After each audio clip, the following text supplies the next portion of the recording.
The explosive qualifiers was finally finished in the national tournament. I gotta say, the fight between Miyazato High School and also as well between Team Tri-Fighters. Now that was an explosive match. That was some crazy shit going throughout this match. I gotta say, I was hating the start bit of this episode. I was like, fuck you, Sakashi. Like, she was literally pissing down on freaking, like, Gyanko, saying, oh, you suck and all that. And I love that that freaking guy, Akira, came around and he actually bitch-slapped that girl and he's saying, you know, how dare you mock up. I'm just like, that's what you get. And I'm glad someone taught her a fucking lesson about that. I thought that all of them were going to be dicks about it, but it was like, oh, now he gets, like, they have their little love issues now. And it's like, that was kind of like the part of the episode as well. It's like, you know, these two like each other, but, you know, they're partners. And one thing I really did enjoy is, like, one thing I actually didn't even notice, to be fair, was the opening actually shows, like, you know, actually what happens in the fight and stuff like that. Right at the end, I didn't even know, like, the opening was actually kind of spoiling us a bit about Miyazato High School battle between Team Tri-Fighters. And I've got to say, I really loved in this episode that, you know,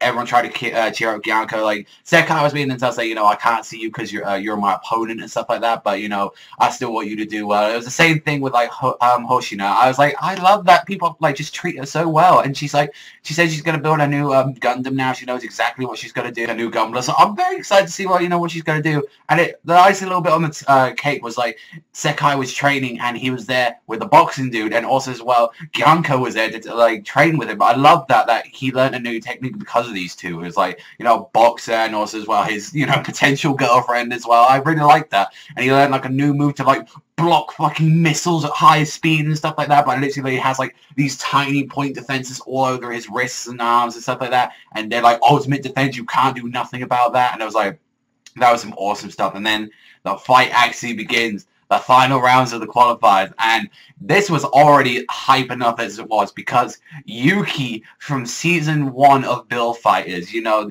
the Majin himself, is like, I was like, okay, this motherfucker's here.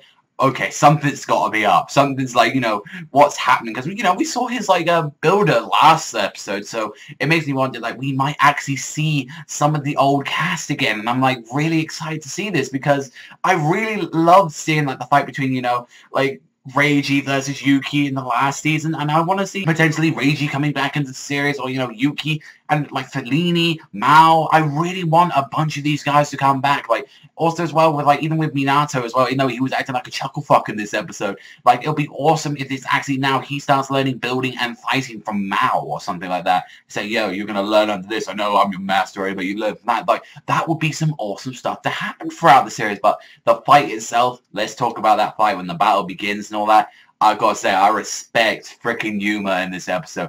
Him going against the, like, president himself, and he, like, trying to sacrifice himself for his teammates, trying to get him from that big mega blaster thing. And even as well, like, Oshina and, like, Sekai were actually taking their own against Akira and Sakashita. Like, they were actually holding their own, be the shit, and they were literally gonna get fucked up if the one that laser, and Yuma sacrificed himself like a fucking G. And just, like, at the end, how everyone just decided to, like, pretty much work together. You had, like, Akira and Sakashita, once they got, like, fucked up by one of Sekai's techniques, there was like, oh, they join our Gunplas together. Same thing with technically with Sekai and Hoji, like, her fist literally became her Gunpla, and the same thing as well can be said was with, like, Yuma, like, he actually became the board, and, like, they were the only things that would control it. And just like crazy shit that happened at the end of this episode when you saw freaking like Sekai's Gunpla like started burning, had this awesome ring. It kind of reminded me of like Susanoo from Akame Got Killed. He has also the same awesome fucking little ring like thing as well, made of fire. And I've heard like people saying like this is like some sort of god Gundam or something like that. Some god Gundam. That sounds out of there, but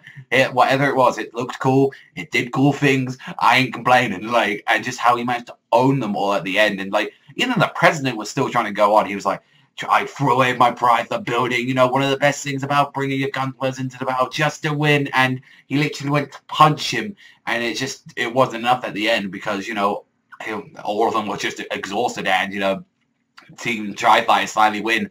One thing I've got to say, though, Sekai was, like, super fucking injured at the end of the battle. Like, just to activate that mode, does he actually have to, you know, be in the Gunpla's shoes or something like that? Like, when it, like, turns to that red burning thing, maybe he, like, sustains battle damage, or maybe he pushed himself too far with training. I don't exactly know, because it didn't show right at the start of the episode that, you know, oh, yeah, Sekai looked like he was a bit beaten up, so maybe he just pushed him up really hard, I guess, through the battle and stuff. Who knows? But, you know, they won it. They're on the qualifiers, you know, they're now about to head to the actual World Championship. So now, like, we pretty much had everything happening in the opening now. And from like, the preview of the next episode, it's going to be a beach episode. And we had one of them last season with normal build fighters. So, yeah, I feel like they're going to do the same pattern with this season. Like, we're going to have this and then potentially, you know, like a couple filler episodes, you know, until we get to episode 12, 13 maybe. And then we'll get like a new opening or something like that, I imagine.